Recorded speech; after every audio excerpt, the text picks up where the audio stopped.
ఏంది మాట్లాడుతున్నావు అన్న? విరాట్ కోహ్లీకి ఆర్సీబీ మేనేజ్మెంట్ కి దీనికి ఏం సంబంధం అన్న? నీ కొవ్వు ఎక్కువ నీకు కొట్టుకొని నీకు బలిసి నువ్వు పోయి నువ్వు ఆ కెపాసిటీ నీకు లేక ఎట్లా తెలుసా నా హ్యూజ్ ఫ్యాన్ బేస్. ఇప్పుడు అర్జెంటీనాలో మన మెస్సీ వాళ్ళు ఫిఫా వరల్డ్ కప్ గెలిచినప్పుడు ఏ రేంజ్ లో జనం వచ్చిండ్రో, అంటే యాక్చువల్ గా మనకు ఐసీసీ ఛాంపియన్స్ ట్రోఫీ కూడా వచ్చింది, T20 వరల్డ్ కప్ కూడా వచ్చింది, ముంబైలో పెరేడ్ పెట్టిండ్రు.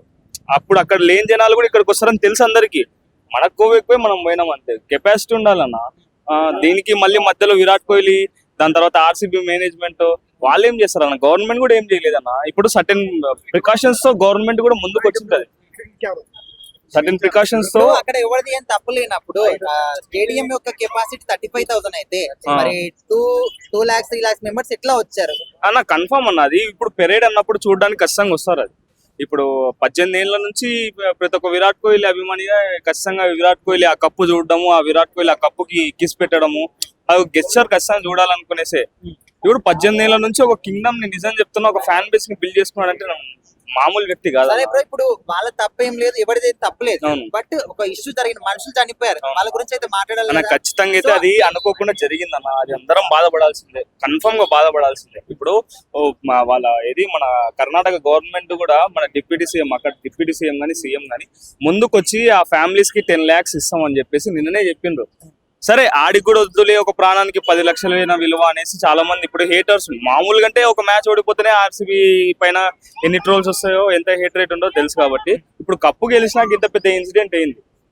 ఎవరు తీసినా ఎవరు తీయకపోయినా విరాట్ కోహ్లీ ఆర్సీబీ మేనేజ్మెంట్ వాళ్ళే ఇది జరిగిందనేసి అంటున్నారు కదా. వాళ్ళు ఏం చేస్తారన్న? ఎవరేం చేయలేదు. ఇలాంటివి జరగకూడదు అంటే ఏం చేయాలి? జనాలది తప్పంటారా? ఖచ్చితంగా అయితే జనాలది తప్పన్న ఫస్ట్ థింగ్. ఎందుకంటే ఖచ్చితంగా ఫ్యాన్ బేస్ అనేది పెద్ద, అంటే ఆర్సీబీకి ఉండే ఫ్యాన్ బేస్ అనేది చాలా పెద్దది. హ్యూజ్ అమౌంట్ గా వస్తారు, జనాలు వస్తారు అనేది వాళ్ళ ఎస్టిమేటెడ్ కూడా వాళ్ళకి తెలుసు.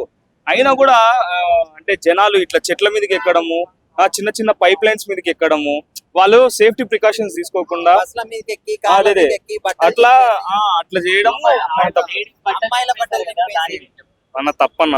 సాటి మానవునిగా మనం అందరం దాంట్లో గురించి బాధపడాల్సింది. నిన్న జరిగింది అయితే 100% తప్పే అన్న. అది ఫ్యాన్స్ అయినా కావచ్చు, హేటర్స్ అయినా కావచ్చు, అక్కడ ఫ్యాన్స్ ఉంటారని కూడా మనం చెప్పలేము అన్న. యాక్చువల్ గా 11 గేట్లు ఉంటాయి చిన్నస్వామి స్టేడియం కి. అది ఫ్రంట్ గేట్స్ ఒకటి తీసేయడము, బ్యాక్ సైడ్ నుంచి ఎంట్రీ లేకపోవడము. అందులో ఇప్పుడు ఆర్సీబీ మేనేజ్మెంట్ వాళ్ళు free tickets, free passes 35,000 free passes అని చెప్పింది. ఇవన్నీ ఎట్లా అంటే ఫ్యాన్స్ కూడా కొంచెం ఊరట. ఎందుకంటే 18 సంవత్సరాల నుంచి ప్రతి ఒక్క అభిమాని ఖచ్చితంగా కప్పు లేపడం చూడాలి, ఆర్సీబీ కప్పు కొట్టడం చూడాలి అనేసి ఆ ఆత్రతతో ఉన్నారు. కాబట్టి మనమే కొంచెం సేఫ్టీ ప్రికాషన్స్ తీసుకొని అక్కడ స్టాంపెడ్ కాకుండా ఏ గేట్ దగ్గర మనం తోసులాడకుండా లోపల మంచిగా ఉండేది.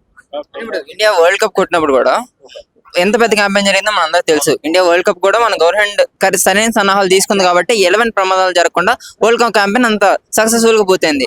మరి ఆ బెంగళూరులో ఉన్న ప్రభుత్వం సరైన ప్రణాళికలు తీసుకోకుండా, వాళ్ళకి తెలుసు ఆర్సీబీకి ఎంత ఫ్యానిజం ఉందో తెలుసు, అక్కడ ఎంత రచ్చ జరిగిద్దో, గెలిస్తే ఎలాంటి పరిణామాలు సంచరించుకుంటే జనాలందరూ ఎంత విజృంభిస్తారు ఫ్యాన్స్ అందరూ వాళ్ళకి తెలిసి కూడా వాళ్ళు సరిగ్గా సన్నాహాలు చేయకపోవడం వల్ల ఈ ప్రమాదం జరిగిందని అందరూ అంటున్నారు. ఫస్ట్ ఒక చోట స్టాంపెడ్ జరిగిందన్న. ఫస్ట్ ఒకే ఒక గేట్ దగ్గర, నాకు తెలుసు అది 9 or 10, ఆ గేట్ దగ్గర స్టాంపెడ్ జరిగింది. అక్కడ నుంచి అంటే పోలీసులు కూడా ఇప్పుడు మానవులే కదన్నా. ఒక 10 మంది పోలీసుల మీదకి పోతే పోలీసు కూడా ఆపలేడు కదన్నా. జరగడం అయితే తప్పే. అది సాటి మానవునిగా ఒక ప్రాణం పోతుంది అంటే మనం కావాలని అయితే చెయ్యము. కానీ అక్కడ హేటర్స్ ఉండొచ్చు. ఒక మ్యాచ్ ఓడిపోతే ఎంతో హేట్ రేట్ ఆర్సీబీ మీద చూపిస్తారు కాబట్టి సోషల్ మీడియాలో అక్కడ హేటర్స్ కూడా ఉండొచ్చు. అక్కడ స్టాంపెడ్ జరగడమే తప్పే. కానీ ప్రికాషన్స్ తీసుకున్నారు. అదేది డైరెక్ట్ మన బెంగళూరు ఎయిర్పోర్ట్ కి డిప్యూటీ సీఎం పోయి ప్లేయర్స్ ని తీసుకొని బెంగళూరు ఉప ముఖ్యమంత్రి కూడా ఫ్రీ టికెట్స్ క్యాంపెయిన్ పైన క్షమాపణ చెప్పారు. ఫ్రీ టికెట్స్ మేము ఏం క్యాలిక్యులేట్ చేసి పెట్టారో, ఫ్రీ టికెట్స్ పెట్టడం వల్ల ఎంతమంది వచ్చి ఈ ప్రమాదం అంతా జరిగింది, ఇలా పెట్టినందుకు క్షమాపణ చెప్పారు. ముఖ్యమంత్రి గారు పరామర్శించారు అంతే. వాళ్ళు జస్ట్ ఆ మాట చెప్పగలిగారు కానీ, 10 లక్షలు ఇవ్వగలిగారు కానీ ఆ ప్రాణాలు తీసుకురాలేరు కదా. ఇంత పెద్ద క్యాంపెయిన్ జరిగినప్పుడు చెప్తానన్నా, ఇప్పుడు జరిగింది అది తప్పే. అది మనం ప్రతి ఒక్కరం బాధపడాల్సిందే. ఆర్సీబీ ఫ్యాన్స్ అయినా కానీ, హేటర్స్ అయినా కానీ, ఎవరైనా కానీ బాధపడాల్సిందే. ఇప్పుడు పోయిన ప్రాణాన్ని అయితే సీఎం కూడా వెనక్కి తీసుకురాలేదు. ఎందుకంటే సీఎం కూడా ఈ ప్రాణాలు పోవాలని, ఈ 11 మంది చావాలని వాళ్ళకు కూడా ఉండదు కదన్న. జరిగింది, స్టాంపెడ్ అయితే జరిగింది, కానీ వాళ్ళు ప్రికాషన్స్ తీసుకున్నారు. ఇప్పుడు వాళ్ళు కూడా మానవులే, పోలీసులు. ఇక్కడ మనం సంధ్య థియేటర్ దగ్గర చూసుకుంటే కూడా వాళ్ళు కూడా ప్రికాషన్స్ తీసుకున్నారు, అన్ని చేస్తున్నారు. ఒకే ఒక చోట స్టాంపెడ్ జరగడం వల్ల ఒకే ఒక మహిళ చనిపోయింది. అట్లా పోలీసుల మీదకి ఒక 10 మంది పోయే వరకు వాళ్ళు కూడా ఏమో ఆపలేరు అన్న. అట్లా ఒక 10 మంది పోయే వరకు అంతా వెనక నుంచి ఒక 100 మెంబర్స్ 200 మెంబర్స్ అదే స్టాండ్ లేకి పోవాలి. పోతే అక్కడ విరాట్ కోహ్లీ లోపల కనిపిస్తాడు కదా. లాస్ట్ క్వశ్చన్, ఈ అభిమానులందరూ చేసిన రచ్చ, వాళ్ళు చేసిన పోస్ట్ చేసిన వీడియోలన్నీ ఆ ముందు రోజు కానీ ఆ తర్వాత రోజు కానీ గెలిచిన తర్వాత వీడియోలు పోస్ట్ చేసిన వీడియోలు అన్ని మీరు చూసారు. ఈ రోడ్డు దగ్గర ఉన్న బ్యారిగేట్లు దాని మీద ఎక్కేసి అలా చేయడం, అంటే పిచ్చి పిచ్చిగా ప్రవర్తించడం, ఎవరో కారు మీద ఎక్కి ఆ కారుని తొక్కేయడం, అంటే వేరే వాళ్ళకి ఆస్తి నష్టం కలిగించడం, గవర్నమెంట్ ఆస్తి నష్టం కలిగించడం, ఎంత విజృంభిస్తున్నారు కదా.